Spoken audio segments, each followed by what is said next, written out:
Hi, everyone. We will get started. My name is Walker Irving, and I am from the communications team with the Center for Election Innovation and Research, or CEIR. Thank you for joining us today. During this webinar, you will be learning more about the Election Official Legal Defense Network, or EOLDN, from the project's leadership and 2 election officials from Pennsylvania. Today, you'll hear from Seth Bluestein, who is a city commissioner for the city of Philadelphia, Tonia Fernandez, who is the director of elections in Erie County, Pennsylvania, Bob Bauer and Ben Ginsberg, who are co-chairs of EOLDN, and David Becker, who is the executive director of CEIR. Just to note that we are recording today's webinar, and we will share that recording with all of you via email in the coming days. The video will also be available on YouTube, so we will put up there as well. We will be taking questions at the end of the webinar, so please put your questions in the Q&A box at the bottom of your screen at any point during today's presentation. And thanks again for joining us. I will now hand it over to David Becker. Hi, everyone. Thank you so much for joining us today. We really appreciate you being on and all of your work. For those of you that don't know me, I'm David Becker. I'm executive director of the Center for Election Innovation and Research. And one of our major projects is the Election Official Legal Defense Network, which we're going to talk about today. I founded CEIR in 2016, and we work with you all, the professionals who run elections in the United States, as you support elections that voters should trust and do trust. And we recognize that now more than ever, you all and your colleagues all over the country across the political spectrum have done a better job than ever on the should trust part, but are facing challenges on the do trust part as lies and conspiracy theories have been spread about elections over the past several years. We know that you all have been dealing with some stuff over that time and have faced challenges you probably didn't anticipate when you first took this job. And so we want to thank all of you for the work that you do, for the passion you feel for this work, for the way you treat this work as a calling to give all of your voters, regardless of who they're going to vote for, a voice. I've been working in the space for about 25 years. I used to be a Justice Department voting section attorney. I worked with Pew and led their elections team for many years and led the effort to create the Electronic Registration Information Center, or ERIC, which I'm still very proud of to this day. And since I left Pew in 2016 and founded CEIR, we've been doing this kind of work, mainly support you all as election officials. After the 2020 election, after the lies that were spread about that election, after we'd seen so much abuse, harassment, and even threats directed at you, your staff, your facilities, even your families, we had been trying to figure out a way to support you all. And we were fortunate in that 2 great election legal minds, a Democrat, Bob Bauer, former counsel to President Obama, and a Republican, Ben Ginsberg, former campaign counsel to Mitt Romney and George W. Bush, came together with this idea of the Election Official Legal Defense Network to provide a network of pro bono lawyers who can assist and advise you if you ever have any kind of need. So with that, I want to introduce you first to Ben Ginsberg, who's one of those 2 chairs I mentioned. He's been in this field, sorry, Ben, even longer than I have. And his leadership and vision on this, along with his partner in this endeavor, Bob Bauer, have been really essential to ensure that it's providing the services that we need. And also, it's doing so on a strictly nonpartisan basis to anybody, regardless of party, all across the country. Ben, I'll hand it over to you right now. Ben, you're on mute, I think. No, I'm not. Thank you, David. And sorry for this somewhat informal and quasi-public setting to which I'm coming to you. But on behalf of both me and Bob, thank you all for being here. Thank you for your interest in EOLDN. Bob and I first got to meet many of you when we co-chaired the Presidential Commission on Election Administration back in 2013 and 14. And we were fortunate enough as political practitioners to learn so much about what you do and appreciate how critical all of your work is to our country and our form of government. The Election Official Legal Defense Network was really born in the wake of the 2020 election, as election officials, all of you, came in the line of fire for doing your very crucial jobs. As we learned of election officials needing help beyond what was being provided by government attorneys, Bob and I realized how we could help. And with the great work of David and his team, we've spent the last few years recruiting lawyers to provide election officials with pro bono representation in times of need. Nearly 24 nationwide and regional law firms have signed on to the network. We're tremendously gratified by that. Legal nonprofit organizations and hundreds of individual attorneys throughout the country are not only ready to support you and your fellow election officials if you need it, but they've also proven to be tremendously effective recruiters of their fellow lawyers to join EOLDN. Bob and I are so proud to co-chair this project. And honestly, we wish there wasn't a need for EOLDN, but there is. So if there's one message that I think Bob, David, and I want to leave with you and hope you'll spread to your colleagues, it's that we have your backs and we're standing by to help. With that, let me turn it back to David, and thank you again for joining us. Thank you so much, Ben. And I should add, Bob was trying his best to get here today.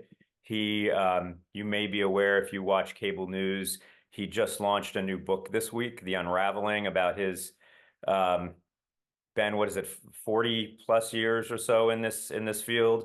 And so he's much older than I am. Yeah, much older. I think he's got some anecdotes in there, his work for President Grant, if I'm not mistaken. But he's been called away, so we're probably not going to have him on this call. But I do want to just echo something Ben said about EOLDN has your back. If we'll get into the details about how EOLDN works and how you can all make use of it if you ever find the need. But just know if you have a need, a question, a legal advice that you're seeking, and you don't know where to go. As Ben mentioned, we've got dozens of firms, we've got thousands of lawyers that we've recruited all over the country who are grateful for the work that you do, who are ready to serve in a pro bono capacity at no cost to you, to give you any advice or support you need. And they are not doing that on the basis of party or election outcomes. They're doing that because of the work you all do every day. And so thank you for that. With that, let me now pass it on to someone you probably know very well, Seth Bluestein, who serves as city commissioner for the city of Philadelphia. He's born and raised in Philadelphia. He's dedicated more than a decade serving Philadelphia voters in that office. He previously served as a chief deputy commissioner under former city commissioner and now Secretary of State Al Schmidt. And I've known him for years. He's one of the most ethical, competent, thoughtful election officials in the country. Seth, thank you very much for being on this and for all of the work that you do along with your colleagues. So with that, I'll hand it over to you to talk a little bit about what you know about the Election Official Legal Defense Network and what you've seen in Philadelphia and in Pennsylvania and nationally. Thank you so much for those kind words, David. I really appreciate it. Across the United States, election officials are enduring threats, harassment, intimidation, and in some states, exposure to criminal penalties for simply doing the essential job of administering free, fair, and secure elections. There are thousands upon thousands of election officials throughout the country, and since 2020, the rise of threats against them has really been troubling, and it's not just limited to swing states. It's occurring in red states and blue states. It's in rural counties and urban population centers. These threats, harassment, and intimidation, they cross state lines to impact all of us. And while every election cycle has its unique challenges and surprises, the vitriol against election officials over the last 4 years has really made it exponentially more challenging to serve. And we see it have a real impact on some of our colleagues who are leaving the election administration field entirely. In 2020, while managing the ballot counting process at the Pennsylvania Convention Center, I was subjected to anti-Semitic harassment and threats against my life. And when my home was mentioned in one of the threats, we had to get police protection outside of my house to protect my wife, my then 3-year-old daughter, and my newborn son. And the purposes of these threats is to terrorize elections officials and aimed at preventing them from doing their jobs, discouraging them from implementing the laws that are in the books, and it's to seek a political outcome ahead of what our legal responsibilities are, which is to accurately and fairly count the eligible votes that are before us. So while I remained at the convention center to continue the ballot counting process, 2 men from Virginia drove up to Philly in a Hummer. It was loaded with handguns, an assault rifle, and hundreds of rounds of ammunition, seemingly to, quote, check out what's going on with the election. But in Philly, we were relatively lucky. Most counties across the Commonwealth really don't have the same level of resources and law enforcement protection that we had. And across the country, in jurisdictions like Maricopa County, Arizona, or Fulton County, Georgia, the threats haven't really stopped. And those threats, they can come in many different forms. It might not just be harassment or violent threats, but it could be also mis and disinformation about the election processes and the security around the election process that's occurring. And we've seen persistent falsehoods that are spread about the ballot counting operations across the country. And we've begun to even see that, and there's been some conversation about that occurring using AI. So we have to do as much as we can to combat these threats with forward-thinking communications and effective partnerships. And as we get deeper into the 2024 election cycle, I remain hopeful that the work we've done and the relationships we've built are making an improvement in this situation. But hope isn't enough, which is why we're working with David Becker and CEIR and the Election Officials Legal Defense Network to ensure that every election official is prepared for the worst case scenarios. Because as election officials, we're basically planning the logistics for the election and executing on that. And a lot of that work has to do with advanced preparation for different scenarios. So EOLDN was created to provide the legal and communication support that we need as the referees for democracy. And as David said, EOLDN can match the elections officials with lawyers to assist them with addressing different types of issues related to their work. And this could include efforts to undermine the official job duties or when the elections official is threatened or harassed. So if you have, whether it's proactively, you have issues come up, or, in response to a specific scenario or threat, you can reach out to EOLDN for legal assistance. There's a request form on their website at EOLDN.org. And if you have any questions or you need assistance, you can contact them at help@EOLDN.org to really make sure that you're as prepared as possible for the upcoming 2024 presidential election. So with that, I'll hand it back to David. Thank you. Yeah, thank you so much, Seth. We've followed, I think you all know this, but when you experience harassment, when you get overwhelmed with public records requests, when you have people kind of stalking you on social media or in your meetings, people trying to abuse the transparency that you all embrace so much, you're not alone. There are election officials all over the country, not just in swing states, all over the country, not just Democrats, not just Republicans, everybody who's been dealing with this to some degree. And we have to understand that some of the intent behind those efforts is designed to isolate you, is designed to keep you separated from your community, your colleagues, those who would otherwise support you. It's designed to keep you alone because there are bad actors who think you're more vulnerable when you're alone. that that they can take advantage of situations to subvert the actual results of elections. And our message to them is, as Ben said, we have your back. You are not alone. There will always be someone for you to call. We're going to go through right now. If you, Walker, you can put the slides up. I want to talk a little bit about how EOLDN actually works. Seth started touching on this because this is really important. And please share this with your colleagues, not just in Pennsylvania, but all over the country. Share this with your staffs. Share this to anyone who might need EOLDN services. If you need advice, if you have a question, if you're not getting adequate assistance from whatever lawyer is supposed to represent your interests, if your own county law enforcement or lawyers or boards are acting in such a way that seems as if it's part of the harassment campaign, EOLDN is here. All you have to do is make a request. It's incredibly easy. We've got a network of pro bono attorneys and communications professionals ready to help you navigate this process. So first of all, who's eligible? It's all current and former U.S. election officials, election administrators, even poll workers. Doesn't matter where you are, doesn't matter what party you belong to. It is for you. And anything that relates to your official duties. EOLDN is not here to get you a home loan, but it is here to answer any questions you might have that relate to your duties. It might be about your personal safety. It might be about the legality of what someone is trying to do or trying to force you to do. It might be about your legal rights with regard to some action some bad action someone has taken towards you.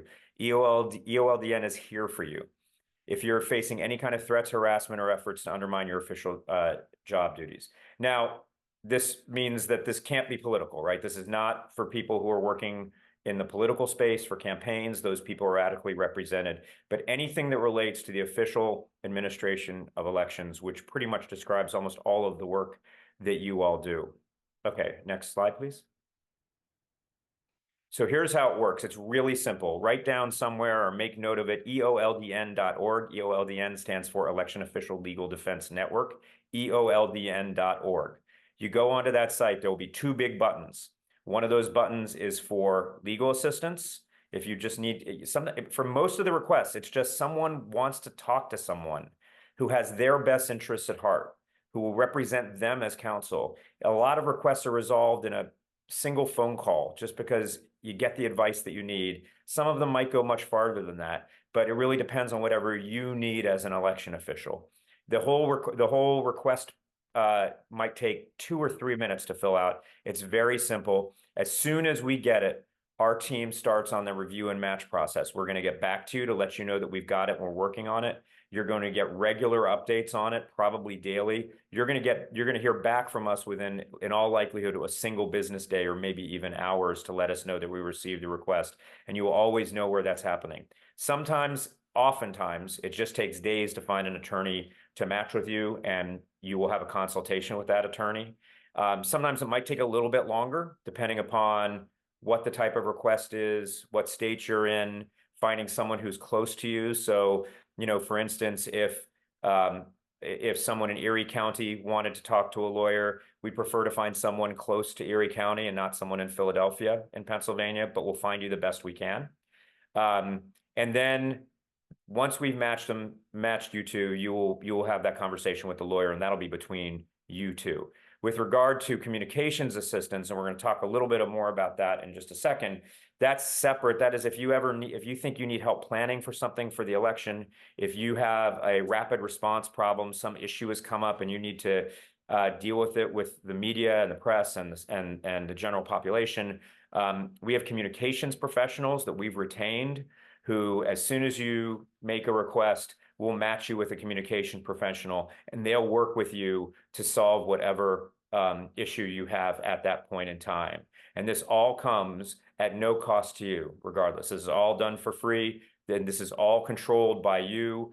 It's not controlled by us, so long as it meets our general conditions that it's about your election administration procedures and it's nonpartisan. Do we have another slide there, Walker? Okay, great. So with that, let me hand it over to Tonia Fernandez, who I think you also know very well. We got the southeast and northwest corners of Pennsylvania. Next time we'll have to do the northeast and southwest corners of Pennsylvania.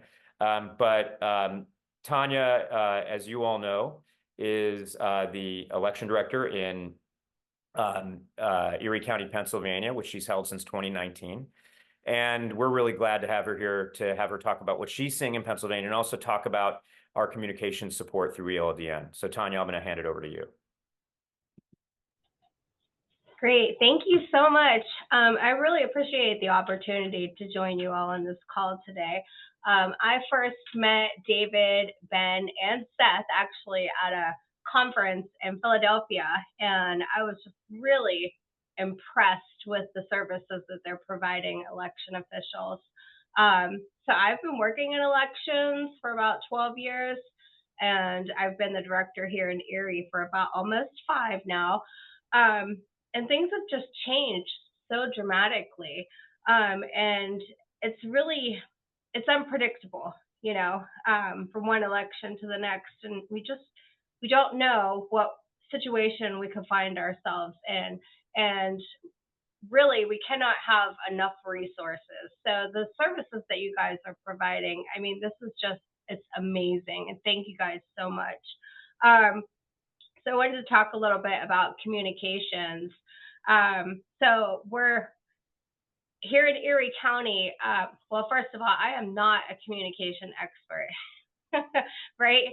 But I've had to kind of become one, and I do the best that I can. And I've created good working relationships with our local media.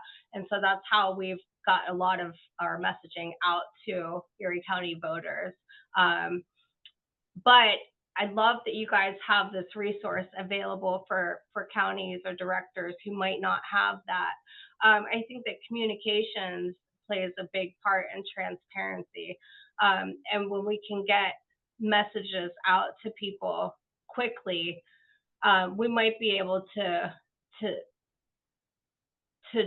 lessen the amount of misinformation that's out there, right? Which overall can protect us again. So I'm sorry, I'm kind of losing my voice here, so I'm going to keep it short. But I really appreciate you guys, and thank you for reaching out to me. Thank you so much, Tonia. Thank you for soldiering on as you're dealing with the throat issues. I think something Tonia mentioned is really important here. I've been doing this for a long time, as some of you have, and as we've seen. And I remember about 10 years ago, an election official had kind of what was perceived to be kind of a boring job, and no one really knew in your community what you were doing. You probably had a hard time explaining it to your friends, like what you did on a daily basis. They didn't just show up on the Monday before a national election and set up the voting machines, and that was it, and then go home at night. And we know it wasn't boring. We know there was a lot of work that was going on behind the scenes, but it was largely anonymous and largely focused on the nuts and bolts of election administration. And over the last several years, election officials haven't had to just be election officials. They've had to be security experts. Physical security, as Seth mentioned. They've had to be cybersecurity experts. They've had to be, honestly, mental health experts for themselves and for their staffs. And they've had to be communications experts, which they didn't used to have to do. And so what we hope is that this helps provide some additional support to you all, and that you will take advantage of it, that you won't allow yourself to be isolated. Examples of communication support that we've offered in the past are as small as one particular issue came up urgently and they needed help kind of getting correct information out to the media because there was disinformation on it and it might have lasted a day or two. And then there were larger ones where we had a state actually ask us to come up with an entire kind of communications plan for them for the upcoming election season. So there's a wide range of services that are available to you. I want to make clear these are professionals in the communication space who are available to you if you need them. They work with a firm that works with people from both parties. It happens to be run by Matt Rhodes, who was Mitt Romney's campaign manager in 2012. So it's got strong bipartisan connections and credibility. And really importantly, it's about the work that you do. It's not about the outcomes. We don't work on outcomes. That's not what we do. We want the outcomes to reflect the will of the voters, and for them to be, for those outcomes to be respected, whatever they are. And to do that, we need to make sure that your work is understood and respected, and that you all feel supported. So this is hopefully one small way that we can do that. And we know that you're all gearing up. We know that you're probably a bit concerned about the upcoming season. What I talk to the media all the time. In fact, I'm wearing a tie right now because I'm doing something shortly after this. Not that you all aren't tie worthy. I would certainly put one on. But one of the things I really want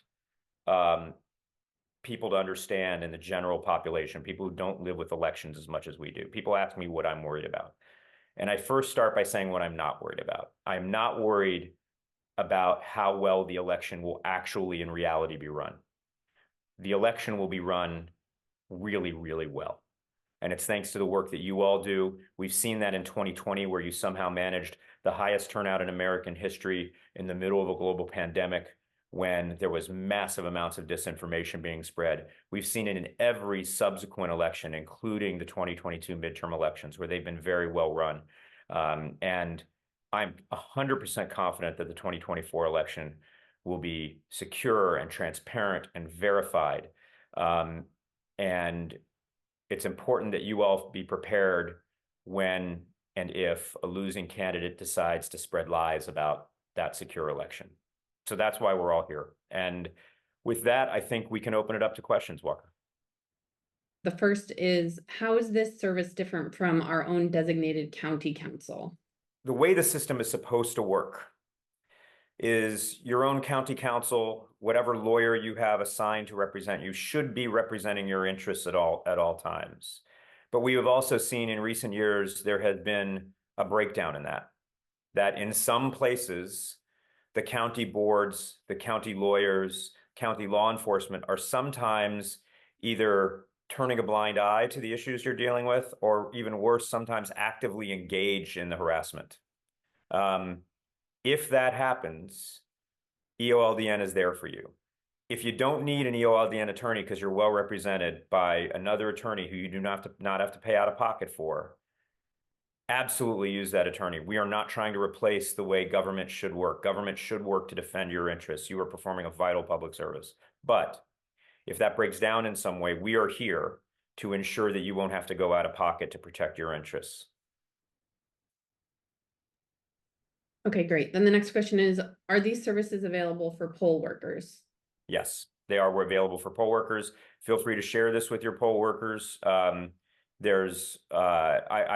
I hope and pray that the vast majority of your poll workers have a really uneventful period of service. I think that's largely going to be true. I have a teenage son, and he served as a poll worker for the first time in the primary where I live, and worked as you know, it's about an 18-hour day, and went to the trainings and did all of the things that he's supposed to do. And I thought he was going to say that it was way too long and he hated it, and he loved it, and he's going to do it again.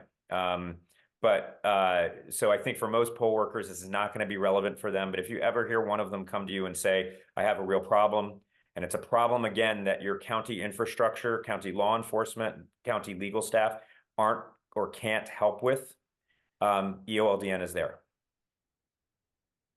Okay, and then another logistics question. Are these services offered anonymously? Oh, great question. And I should have mentioned this. All of the requests are kept confidential. We do not share them with anyone.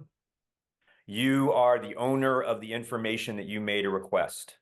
And that we will pair you with an attorney. That attorney will then, once you have an engagement with that attorney, you will have attorney-client privilege with that attorney.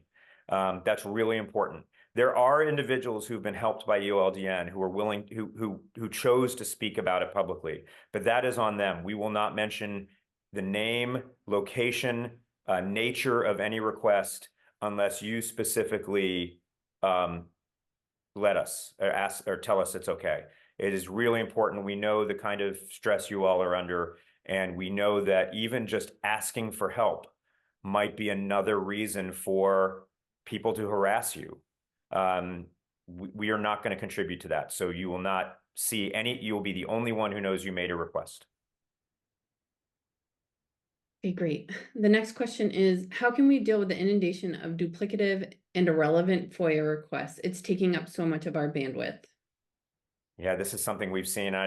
Seth and Tonia, you'll probably have something to say about this. Again, I don't know if this makes you feel better or worse, but you're not alone.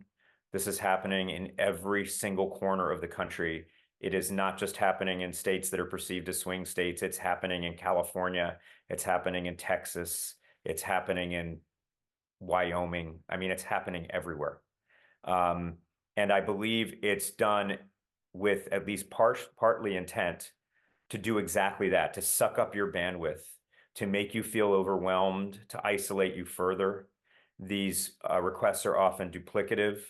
They're often onerous. They're often done at times where they know they're going to catch you at your busiest moments.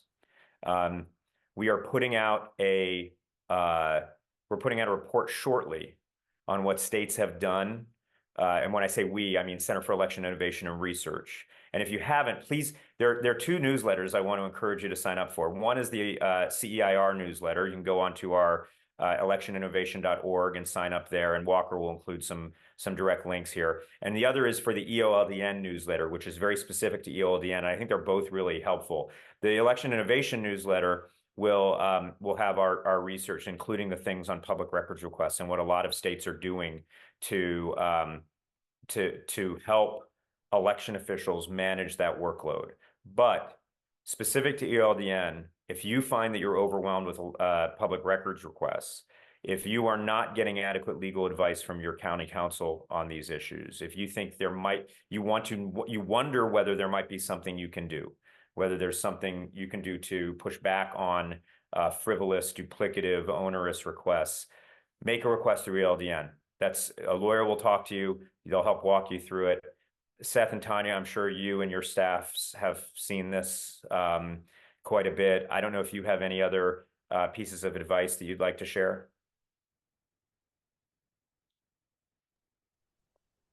Hi, David. No, not really any advice, but I can certainly attest for the fact that we have received many right to knows, and we're still receiving right to know requests that pertain to the 2020 election.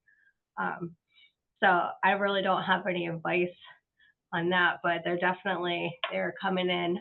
The one thing I did want to say is that there's been a high turnover of election officials here in Pennsylvania, very high. And I think part of that is due to the stress and then the added element of harassment, right? None of us signed on for that. I know I certainly did not. I work in elections because I love the public service aspect of it, right? So when and I know this is off topic, but Seth, I'm so sorry that happened to you when I was listening to your story. That's just awful. So thank you, David. Yeah. Let me just add, because I think it's relevant, Tonia, Seth's story, which is a story, it would be bad enough if it were just Seth that had to deal with that. Seth wasn't the only election official in Philadelphia that had to deal with that. I mean, there are people all across this country who are dealing with it. If you haven't seen it, I don't know if we have the link, but maybe we can send it out later. There was I think it was a New York Times piece a couple of weeks ago about an election official in Esmeralda County, Nevada. This is a very, very small county, just hundreds of residents, almost exactly halfway between Las Vegas and Reno. This woman is a Trump voter. She flies a Trump flag outside of her house. She's the election director. She's been there a long time. And she has been endlessly harassed in this overwhelmingly red county over her alleged ties to, false conspiracies to steal the election. And she has people who used to come to her house for Thanksgiving dinner now filing recall petitions against her. She's well past retirement age. Her family is all in California. She doesn't need to do this job. She doesn't need to be suffering this harassment, losing friends, being reminded of this every single day. And the thing that struck me most, as depressing as this story was, is I was inspired she still wants to do this job. She's sticking, just like all of you, she is sticking with it. She's staying in this job. She's not gaining anything out of it. She's doing it because she believes in it, because it's a calling. Um, and if that's what inspires me to do my work every day, is the work that you all do, the fact that you are staying in these jobs, that oftentimes you are fighting to stay in these jobs, that so that you can give your voters a voice, knowing that depending upon the outcome, half the voters in your jurisdiction might think you're part of a conspiracy of 1 million people nationwide, half of them Democrats, half of them Republicans, to steal an election, and that nobody is talking, as crazy as that is. So yeah, I mean, we hear these stories often, and if you ever do take advantage of your network of colleagues, and hopefully you'll include us in your network, subscribe to our newsletters. We hear you, we see you, we know what's happening, and we're going to be there for you. Okay, we have a question about sort of the scope of help that EOLDN can provide. So somebody's asking if EOLDN could help with a wrongful termination suit seeking monetary damages. So the answer is probably. Because this is pro bono assistance, one of the things that might get a little tricky is if the specific legal remedy that you all might need to seek is money.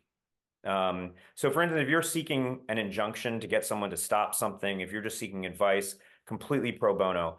If there's the potential that you might see some kind of money award at some point, it's probably appropriate, and I'm not just saying this because, unlike Seth, I am a lawyer, but it's probably appropriate. That would be the result of a trial and other efforts, and it's probably appropriate that the attorney get compensated for their time. And what we do is we will pair you with an attorney so that you can work on that arrangement with them to figure out what it is. For those of you familiar, what it might be is some kind of contingency arrangement. That means you don't have to pay anything up front, you don't have to pay anything out of pocket, but that attorney might get a percentage of the award after if the litigation is successful at the end. And that's probably appropriate given how much time it would take to actually take a case to trial and win an award or take it all the way to a significant settlement. But if this is based on any kind of if you face a problem based on your official job, and by the way, EOLDN has done this. There's an individual who, again, I'm not going to say, I think she's been public about this, but I'm not going to say who it is or in what state. There's an individual who came to us because she was eventually forced out of her position due to harassment, efforts to discriminate against her. I will say this is a Republican in a red county. And we paired her with a lawyer, and she's been incredibly. I think there's even a video of her on our website. We can probably say who it was. It was Lisa Mara in Arizona, and I only say that because she has publicly stated this. The good news, if you're not familiar with the wonderful Lisa Mara from Cochise County, Arizona, who is the election director there at this border county, very red county, she is now the state election director in the state of Arizona, working for the Secretary of State. So she landed on her feet quite well, and it couldn't happen to someone who's more qualified to hold that job, and just an outstanding election official all around. So if you have any questions about this, the default is, in general, don't self-select out of EOLDN support because you think it might not fit for your situation. If there's any need and it relates to your official duties and you're a former or current election official or poll worker, go ahead and make a request. The worst that we can do is say, this is a little bit outside the scope and we might not be able to do it. But that happens rarely. Usually it is within the scope, and we'll be able to pair you with a lawyer, and you and the lawyer can work out the rest of the details at that point. What we do require is that as long as money damages aren't being requested, that lawyer is going to work for you pro bono. You are not going to pay a single penny out of pocket. Okay, we have one last question. It's pretty much a certainty that many state and national elected officials won't speak out in defense of elections. But here in Pennsylvania, it's been disappointing that county commissioners haven't been more vocal in defending their local election offices. Is this something you believe could be helpful in pushing back on threats and harassment if these county level officials spoke up more forcibly and more often? Yeah, it's a great point, and it's something I'm truly sad about. I mean, it goes to the core of my work and the Center for Election Innovation and Research's work. It's not just about EOLDN. We have seen so many people of principle around the country of both parties stand up for the truth and stand up for election officials in their communities. This is particularly hard when the candidate of their own party lost the election. It is easy for people who are Democrats to say the 2020 election was secure. It is also true. But it is harder for Republicans to say that because their candidate lost. It shouldn't be harder. We used to live in a society where both sides understood that there were winners and losers, and you'd campaign on your election. And once the election was over, if you lost, you'd start preparing your campaign for the next one. That has changed recently. But I do want to note, while we get depressed about the fact that there are county commissioners, state leaders, legislators, national leaders in Congress and elsewhere who will not stand up for their fellow citizens, for the public servants, for constitutional principles, who either cowardly remain quiet or are actively complicit in spreading lies. That's depressing. And they stand in stark contrast to people like Secretary Schmidt, like Seth, like all of you on this call, like Secretary Raffensperger in Georgia, and his entire staff, like county election officials. I mentioned Lisa Mara in Arizona. There's people rarely talk about her, but former Nevada Secretary of State Barbara Sagaski, a Republican who'd served a long time in the legislature, who oversaw the 2020 and 2022 elections in Nevada, was such a professional and endured true hate for doing her job as well as she did. I see these people of principle all over the country. I work with these people all over the country. Don't despair. There's not enough of them, but we're going to keep working at CEIR and EOLDN to give them the tools they need to do what they know is right. They know it's right to support election outcomes as verified, transparent, and secure, even if their candidate loses. And so in some cases, we might need to arm them with information so that they can take the stronger positions that they need to do. Because I don't blame half the country. I don't blame 74 million voters for being disappointed that their candidate lost the presidential election. I don't think I know a single human being who has never voted for a losing presidential candidate. And disappointment is normal. It is perfectly acceptable. We live in a divided country. We don't expect the people who supported the loser to all of a sudden think that the candidate they voted against is great. That's okay. What I do get upset about is that there are leaders who prey on those good Americans, who target them for disinformation, who try to raise money from them, who get rich, billions of dollars being donated to people who are spreading election lies, who then use that money to keep those people angry and potentially violent. And we need to change the incentive structure so that the leaders who are either actively complicit or are unwilling to speak up change their behavior, in my view. So I agree very much with that question. And I should say there's no easy answer. It's not like this is going to happen all of a sudden. We're not going to wake up on November 6th and everyone's going to be joining arms and singing Kumbaya. That's not going to happen. But every little bit we can do will help. And I do think another large portion of this is accountability for those who are at the center of activities to undermine our elections. And I think we're in the middle of that. We're in that process right now. And I think that's a constructive process. Okay, well, that's it for questions. So I can share this last screen, David, if you want to just Yeah, go. please. Yeah, keep this screen up. What you can do is to help spread the word, go to that EOLDN.org/digital-toolkit. That will give you tools where you can spread that publicly, spread it to your colleagues in your offices. We really want as many people to know that these tools are out there as possible, because we hope you'll never need them, but when you do need them, you'll probably need them quickly. And we're ready for you. Here's a QR code. Feel free to take a few moments and hold your camera phone up to it, scan it. That'll take you to the website.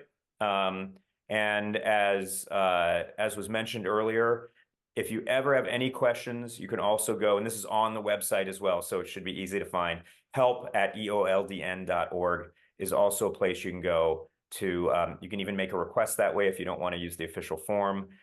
There's even a way to do so by phone if you choose to. So making a request is really easy. You'll hear back from us very, very quickly, and spread the word to your staff, to your poll workers if they need it, and to your colleagues in Pennsylvania and elsewhere.